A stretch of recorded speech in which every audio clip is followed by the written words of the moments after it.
Today is yet another important day in the history of Region Number 3. The Department of Education in this region, in collaboration with Special Education Needs Unit,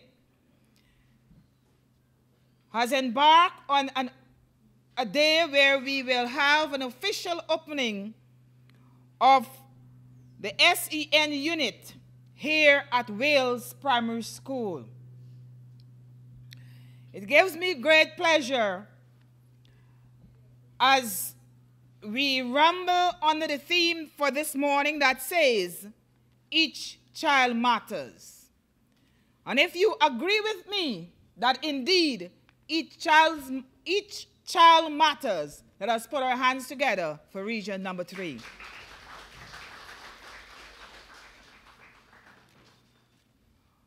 I read an article recently that described a scenario after I have opened my program this morning and saw it says here, embrace the unique way your child is blooming, even if it's not in the garden you imagine. And I remember this scenario that a young man went to the ATM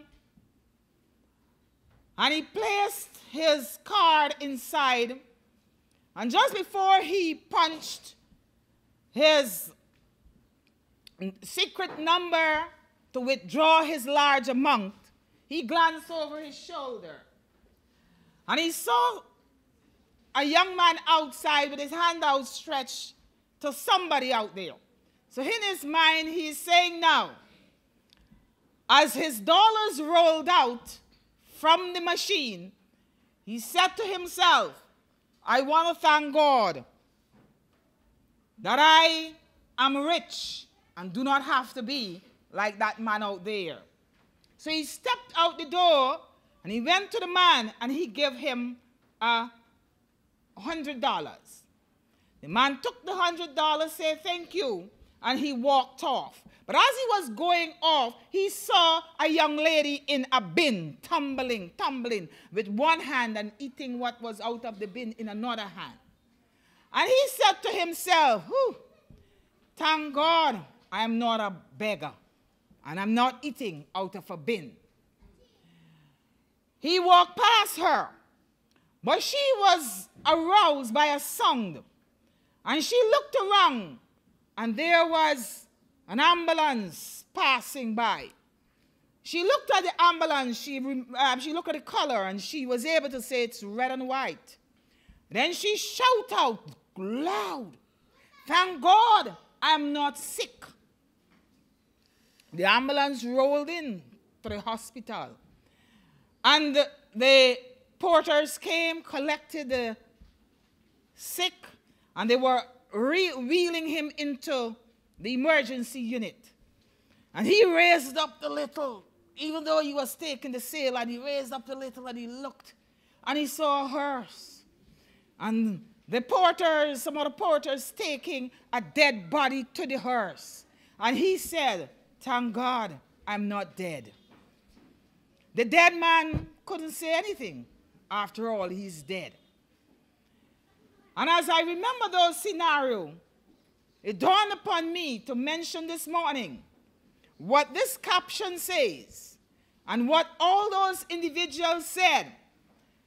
They embraced the unique way they were in, even though they were not blooming like somebody else. Yet they could have said, thank you.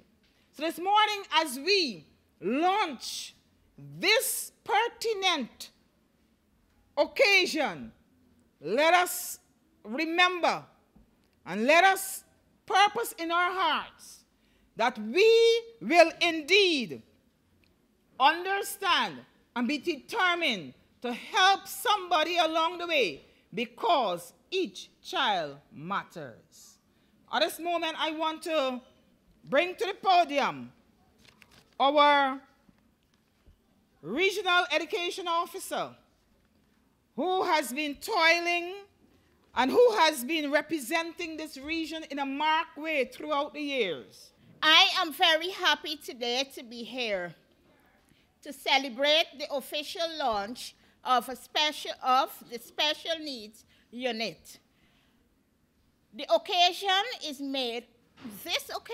is made all more important because this step highlights the fact that we have evolved as a nation to overcome our prejudice and allow special education to be an integral part of the total education program. At the same time, it's giving us a green light for our new SEN school that will be built at Sconard, a special school that would cater for learners who have special educational needs due to severe learning difficulties, physical disabilities, or behavioral problems. It is the culture of most society, and saddened to say so, that children may have endured hostile and inhumane treatment simply because their physical appearance, different learning abilities, or to put it bluntly, unusual before the eyes of many. It is against such prejudice that this unit is being launched. This special program has been launched, that these special individuals will be helped to find comfort and acceptance throughout their coexistence with many of our other children, and also will be able to be physically abled or healthy well-beings. Children with difficulties or disabilities are like all children. They want friends. They want respect. They want to have the sense of belonging. Children with disabilities can do more of the things that a regular child does, but it may take a longer time to do so, and they may need assistance. This venture, therefore, can be viewed as a stepping stone towards helping them to have a normal life as any other child. Ladies and gentlemen, this is indeed a proud moment for the Essequibo Islands West Demerara as we move towards a holistic education program. We are meeting at a time of heightened interest and involvement of administrative regions, parents, schools, teachers, and every other sector of our society in education. Each year for a few weeks, the National Grade 6 assessment results brings out all the voices and supporters of education in intense discourse. Parents whose children achieve placement in the top schools are in celebration. Schools that produce many top students are recognized, and teachers experience the greatest satisfaction and receive the highest reward for their work in having tutored those who excelled. I wish now to add my congratulations to educators and students of Region 3. However, what the National Grade 6 assessment does not set out to capture are the numerous unreported, quietly occurring daily successes in classrooms throughout our country. These are too numerous, and it's the reason for schools, classrooms in which skilled and patient teachers engage with students with special needs. Classrooms staffed by teachers who do not give up on the challenged, who never grow weary of those diagnosed with various learning disabilities. Classrooms in which teachers wait on the slow. Teachers who understand the attention deficit disorder that makes a child unable to sit and focus. Teachers who grapple with students who are dyslexic and hate reading and get bored because words appear differently to them. These teachers know that surrendering to the challenges students present is not an option, and they believe that blame casting is not a game they can play. To them, education is a cooperative endeavor, and success comes through collaborative work. While it is true that their work does not always culminate in all their students going to top schools, it always results in producing rounded and better citizens equipped to adequately discharge their responsibility to society and to live fulfilling lives. They subscribe to the philosophy of the Ministry of Education that all students are capable of learning, while all students do not learn in identical ways. Ladies and gentlemen, our growing understanding of the process through which students learn and develop and excel academically has led to constant changes in education and classroom methods. These shifts in paradigms have sometimes occurred faster than changes in our perspectives and thinking. It was not unusual in the past to classify students as failures without offering them an alternative method of learning or undertaking the reflective task of an alternative method of lesson presentation. It was not unusual for all kinds of demotivating labels to be attached to some students. They wore caps. They received less attention and were viewed as literally holding back the class. The unfair treatment of these students and the prejudice to which they were exposed complicated their lives when schools are intended to transform their lives.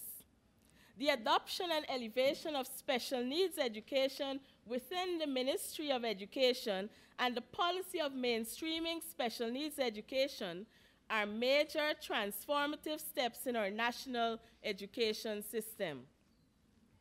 It is an embrace of the right of each child to an appropriate education. It is a commitment of the ministry and must be that of each teacher that we would do our professional best for each student. What is needed is a movement from stigma to strategy. Educators must now be focused on the adoption and application of teaching strategies rather than tendency to label students negatively. Teachers will be challenged to apply many of the unused learning strategies they were taught. They will have to be sensitive to differentiation among students. One has said that any society, any nation can be judged on the basis of how it treats its weakest members. Therefore, high flyers and slow learners both require equal attention. So why are we holding this inauguration ceremony and why are we commissioning it today? Let me offer that special education needs classroom is a place where creative support is provided in the practice of educating students in a way that addresses their individual differences and needs. It is therefore an oasis in the school, which supports good attendance, happy children, rich teaching learning resources, flexible instructional programs, efficient diagnosis, differentiated instruction, and optimized learning and achievable outcomes. And yes, some measure of some of these services and approaches are in every classroom, but they are prominent in a special education needs classroom. Further, this approach marks a significant change and therefore merits our marking this moment. This arrangement involves the individually planned and systematically monitored arrangements of teaching procedures, adapted equipment, resourceful teachers, materials, and accessible settings, such as what we will be viewing in a little while. The purpose of such a classroom, which we are inaugurating today, is to optimize support for students who are disadvantaged or have challenges with learning. Students in this unit will receive the attention required to achieve a higher level of personal self-sufficiency and success in their homes, schools, and community. This may not be had if students were only given access to a typical traditional classroom. The focus, therefore, for such a setting is to facilitate access to an appropriate education regardless of the disability, and to help the student achieve academic and life success. Why is this necessary? It was rightly said that it is easier to build strong, independent children than to repair broken, dysfunctional adults. Children with special needs are valuable to their families, their teachers, schools, the education system, and their country. However, children with special needs are often denied their right to education because of stigma, lack of information, lack of resources, parents living in denial, or teachers' reluctance to work assiduously with these students. You will agree that considering our small population, our development challenges, the sizable budgetary allocation to education, and the future that appears to be drawing, all of our human resource would be needed and would be critical for success. Allow me to return to the past prejudices encountered by students in need of special education. These obstacles are a threat to the progress of students and not a burden to teachers. Consequently, the Ministry of Education focuses on strategies, not stigmas, in the operation of teachers to address classroom challenges through appropriate interventions. The unit we are commissioning today is evidence of an education system that is willing to grapple with the objective conditions in our population and schools. We can reminisce on the past days and former glories, but that will not bring the changes we desire. We must do more than beat our breast or hold our heads and cry. We must invest in the ministry's approaches and methods that will yield the results we desire. Therefore, the importance of special needs education cannot be overstated. Our children with special needs can grow up to fully functioning, productive, and happy members of society, or they can fall through the cracks. Special needs education sets out to forestall that results and is therefore a concern to all of us. And I'm particularly pleased to be part of this very important ceremony. And I am pleased because of very many things that are happening in this region. I am advised, based on the information given, that of the first 1% of performance of students at the National Grade 6 assessment, and I've done the analysis myself based on what was presented, that Essequibo Islands, West Demerara, as a region, collectively, we would have placed second in this country, and that is commendable. But may I advise that from a further analysis that we would have done, we were told that Georgetown District emerged number 1. But we are advised that very many of the children that allowed Georgetown District to perform, they came from Essequibo Islands, West Demerara, and therefore that credit must come to us.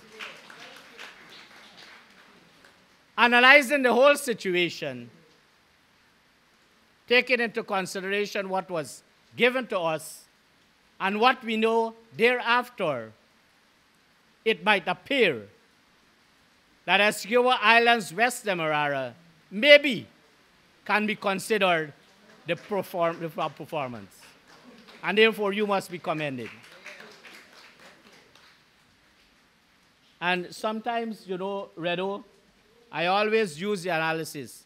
I once used to be a regional education officer. And every time you have results, I always do the analysis. And I do it in an effort for us to understand that in different communities, our performance are based on so many things. The resources given to us are able to help us to be able to meet that level so that our children, as they go to a higher level of education, would have a background and a community support. And therefore, this morning, I want to, first of all, offer my words of congratulations to the regional education officer and all officers of the Department of Education for the leadership they would have shown and for the level of supervision they would have done so that we could have had this level of achievement. Can we applaud them? And to all the head teachers and all teachers across this region, we are proud of you this morning because you made this region, Essequibo Islands, West Demerara, proud at the National Grade 6 exam. And I want to offer my words of congratulations to all head teachers and teachers of this region and to say to them that the regional administration is there to give you the kind of support that you need. And so we want to commend you. Continue to do the great work you are doing. And to the parents of this region, you give the kind of support that our teachers needed throughout the period of your child at primary school. And therefore, the parents of region number 3, Essequibo Islands, West Demerara, must be commended for those efforts. And I want to say to you that recently, there was a regional PTA body formed. And the regional administration is going to work with that PTA body, that regional PTA body, and the Department of Education so that we transform education in this region from where we are to a very high stage that we need to go.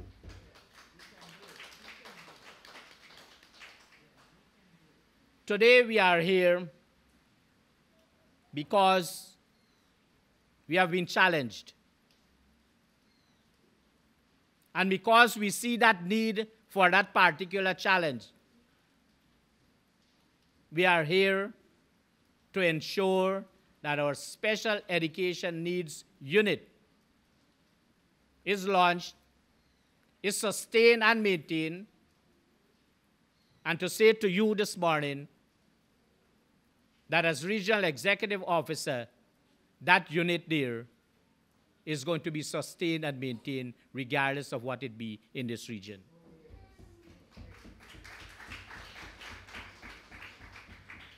Our efforts are going to be there. The efforts of the Department of Education would be there. And we are going to be troubling at times, and very many times we do that, the National Special Education Needs Unit so that we have them come here and be able to join us to ensure the success of our program. I want to believe that Redo or Ms. Hopkinson made mention of us moving from a unit to a school. Not long from now, a contract would be signed for the construction of a special education needs school in this region. So we are moving from unit to school. We are moving from unit to school, and I want to thank the national body for allowing us to benefit from a special officer that will be placed in this region. We welcome that officer. For our teachers in this region, they are challenged by this very situation. And they go that extra in an effort to provide whatever they can in an effort to see these children that have special education needs, see them learn.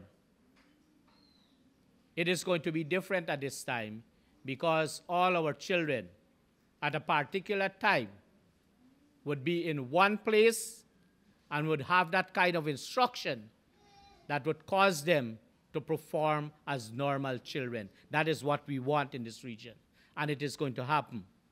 So our teachers, you need to give the support.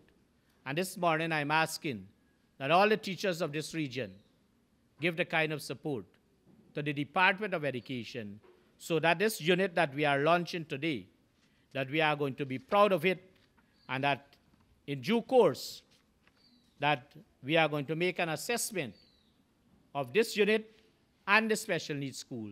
And if there is need for the establishment of another school in this region, then we shall so make that recommendation to ensure that our children with special education needs are provided for in the right way. Ladies and gentlemen, this morning I want to take this opportunity to formally, as I've been asked based on the program, to formally declare this unit open and to wish you all the best. Thank you very much.